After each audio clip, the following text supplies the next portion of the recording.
Primero es que yo creo que ningún cambio metodológico hoy día afecta la credibilidad de este gobierno. La credibilidad de este gobierno la perdieron hace muchos meses y yo creo que ya no hay ninguna posibilidad de recuperarla y no necesitan ni siquiera la ayuda de Mañalich, que ha hecho mucho porque pierdan la credibilidad, para considerar que nadie les cree. Yo quiero recordar que en marzo nosotros ya anticipamos que en el cementerio general, que está bajo la administración municipal de Recoleta, estaban llevando muchos más casos con protocolo COVID que aquellos que venían con certificado COVID. Y que eso nos llamaba profundamente la atención. Semanas después de esto apareció esta información hecha por la periodista Alejandra Matus, que ponía en contradicción las cifras. Y nosotros teníamos claro y lo venimos poniendo en duda, no solo el tema de las muertes, sino que también de los contagios hace mucho rato, ¿no? Efectivamente, cuando el ministro Mañalich salía diciendo que seguíamos en los 300 casos diarios, pero que estábamos en 500, o cuando decían que teníamos aplanada la curva, pero íbamos subiendo, uno la verdad que veía una clara diferencia entre ética y estética, entre lo que se decía y lo que pasaba, ¿no? Y eso ha sido un problema permanente de este gobierno, tanto así que el mismo ministro ha tenido que salir a reconocer que la falta de confianza en el gobierno es lo que hace que nadie le crea cuando toman decisiones. Recordemos los cambios de discurso, recordemos el retorno seguro, el retorno al trabajo, la nueva normalidad, ¿no? Justo cuando estaba empezando el pic. Recordemos lo absurdo de que un alcalde de Santiago haya salido a abrir centros comerciales para hacer experimentos sociales arriesgando la vida de sus vecinos y vecinas. Alcalde, usted tiene una contabilidad enmarcado en el discurso del gobierno. ¿Usted tiene una contabilidad propia de su comuna de Recoleta?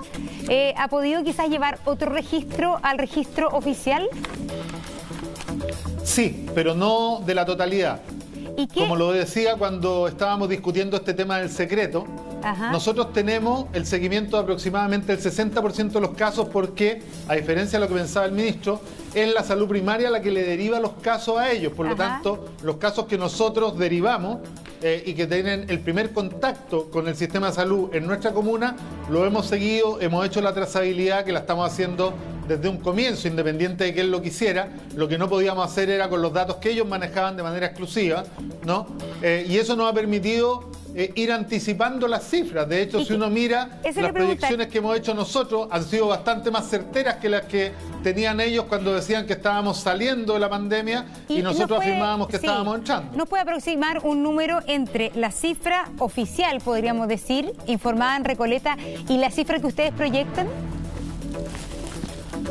Yo creo que hay un 25 a 30% de más contagios y de más fallecidos. De los que son informados oficialmente. Así ¿Y eso es porque el sistema no es bueno? Que un poco, a ver, que un poco consistente con esta necesidad de incorporar en los últimos días 670 nuevos casos que no habían sido considerados. Y usted dice que eso era casi el 50% de los números. Esta diferencia que usted señala del 25% ¿es por el problema en la metodología o usted lo atribuye a otras cosas además? Porque problemas metodológicos para contar los fallecidos, los contagios son y existen y van a existir en esta pandemia porque es muy compleja. Yo creo que todos los países han tenido problemas metodológicos, la misma OMS. La OMS ha cambiado un poco también sus parámetros metodológicos mientras se ha ido aprendiendo de esta pandemia. Pero ¿usted cree que es este el problema, que la metodología en sí es muy compleja, o lo atribuye a otras cosas? No, hay un problema con la metodología, que la hemos ido aprendiendo, pero también hay un intento de manipulación de la información clara de este gobierno.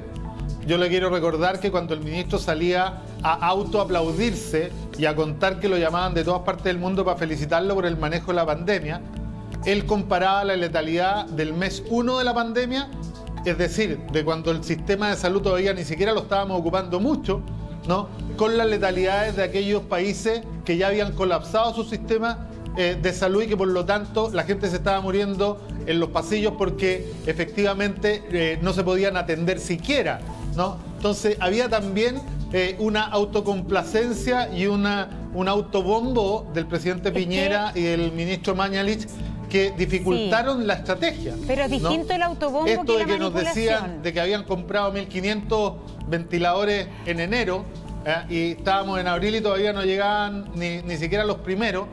hubo un intento de manipular y de tratar de sacar dividendos políticos de la pandemia. Sí, pero alcalde, es distinto el autobombo que la manipulación. Es decir, acusar manipulación es algo bastante más grave.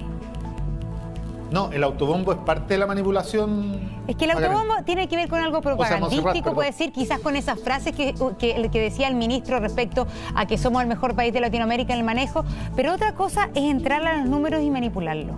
¿Usted cree que eso se hizo? No, es que yo creo que el manejo de la información...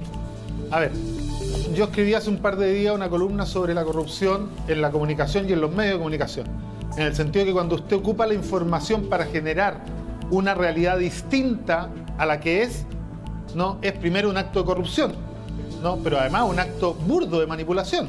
Y yo creo que el ministro ha estado permanentemente manipulando la información y tratando de sacarle provecho, como otros actores también, digamos. Alcalde, ¿por qué? Porque estamos en una situación difícil, excepcional, lo sabemos, a nivel mundial. Los gobiernos de distintos países se han manejado de distintas maneras.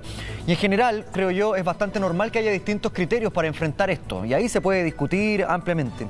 Lo que me llama la atención de lo que pasa en nuestro país es por qué los criterios son tan diferentes. ¿Por qué en algún momento se puede hablar de que estamos aplanando la curva, de que volvemos a la normalidad? Y hay otras voces que vienen de distintos lados, políticos, científicos, que hablan de otra realidad totalmente diferente. Entonces, ¿por qué se generan estos caminos que se van abriendo a sentidos prácticamente contradictorios? Se lo explico desde la sociología. Yo, además de arquitecto, soy sociólogo. Y en metodología de la investigación, cuando uno analiza las metodologías de la investigación, dicen que hay una forma de hacer teoría rasca, que es cuando uno define una tesis, que es la que quiere comprobar, ¿no? Elige los ejemplos que le sirven para sustentar la tesis y termina concluyendo que la tesis era correcta. Esto es lo que ha hecho el ministro de Salud, ¿no? Es decir, ha seleccionado la información que quiere comunicar para sustentar lo que él quería comunicar. En ese sentido... Y eso es un sesgo que yo creo que quienes más lo han dejado en evidencia es la Fundación Espacio Público. Y en ese sentido, alcalde, ¿no? Cuando el ministro y otras Mañalich... fundaciones que efectivamente van en la línea contraria y le han ido diciendo, junto con los alcaldes, todos los días lo que venía diciendo no. Todos los días nosotros tratando de colaborar con él, todos los días diciéndonos que no quería colaboración. Y esto es brutal. Y usted como alcalde ha notado un cambio desde que el ministro Mañalich reconoce que se dejó llevar, que se embelezó por ciertas teorías a comienzo de enero que finalmente lo llevaron a una especie de naufragio. Después de ese mea culpa, ¿hay un cambio efectivamente en cómo se reciben las nuevas ideas o usted cree que se mantiene todo más o menos igual? A ver, primero hay un cambio en el discurso. No hay nueva idea. Lo que se hace es asumir las ideas que planteamos hace 3 meses cuando él estaba embelesado. Pero eso voy. ¿Se asumen las nuevas ideas? ¿Las reciben de otra manera? Encandilaba y que no era real, ¿no? ¿Pero se reciben las ideas de otra manera con mayor recepción que antes? Hoy día hay una mejor recepción, yo creo que porque han asumido, a pesar de que no son capaces de decirlo, que están completamente fracasados en su estrategia.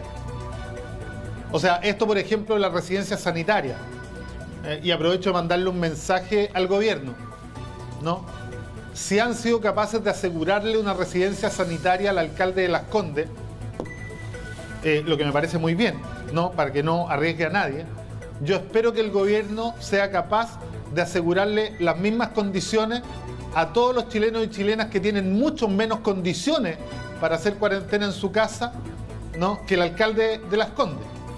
Y quiero, porque no van a arriesgar al alcalde de Las Condes que la gente piense que lo que él está haciendo es un reality show con la pandemia. Entonces yo espero que el gobierno haga lo que tiene que hacer con todo el resto de la ciudadanía. ¿Cómo están funcionando? Le digo esto porque le pedimos residencias sanitarias comunales. ¿Cómo están funcionando? Le pedimos residencias sanitarias comunales, pero les pediría que trataran de escucharme. Sí, lo estamos escuchando totalmente. Se le nota un poco tensa, Montserrat.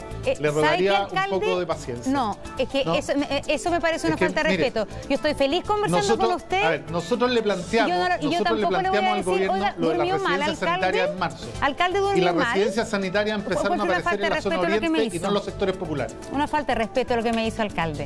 Estamos dialogando, usted me Yo le pido disculpas si usted se ha a mí, sentido yo no puedo interrumpir a usted, respeto, estamos pero yo dialogando. también considero que es una falta de respeto que cada vez que yo estoy argumentando usted me interrumpa. La nota un poco tensa, Montserrat, yo no creo que es una súper falta de respeto. O sea, es que yo le estoy diciendo que a mí me parece una falta de respeto que cada vez que yo estoy hablando usted me interrumpa y no me deje terminar. No, porque le contrapregunto la verdad también. es que efectivamente me parece que hay una predisposición y yo le pediría que me tuviera el respeto que usted pide para sí. Es que yo le no pediría que no faltaba me tratara de respeto. interrumpir mientras yo efectivamente estoy tratando de dar mi opinión. ¿Usted cree que decirme tensa, está un poco tensa, Montserrat, no fue una falta de respeto? Le pido disculpas si así lo estima usted, pero yo le vuelvo a decir, ¿usted cree que interrumpirme permanentemente no es una falta de respeto? No es así, esto es una conversación, creo que son los diálogos yo le pediría, no, pero una conversación... tampoco me dejo terminar, Montserrat, Regio, para tener gracias. una conversación... Quedamos a pate, Montserrat, para tener una conversación se necesitan dos y se necesita escuchar al otro. Yo creo que usted no escucha. Lo he escuchado harto, fíjese que lo he escuchado harto hoy día con mucho interés, hay muchos puntos en los cuales le he contrapreguntado para que usted exprese su idea respecto a muchos puntos, contrapreguntas que tienen que ver con que tenga más tiempo incluso para expresar las ideas que ha usted expuesto.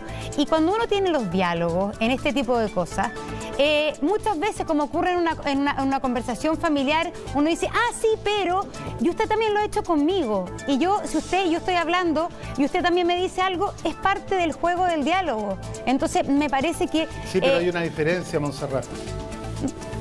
Usted está en el rol de periodista que busca la información y yo estoy tratando de dar mi opinión. Y cada vez que yo la doy, le vuelvo a decir, usted sistemáticamente me interrumpe, porque si me quiere contrapreguntar, yo se lo agradezco, me sirve. Es muy útil para generar información, pero le pediría que me dejara terminar de argumentar. Con mucho respeto se lo digo y le reitero mis disculpas si se molestó si yo le pareció una falta de respeto, le reitero mis disculpas, pero le pediría que usted me escuchara también.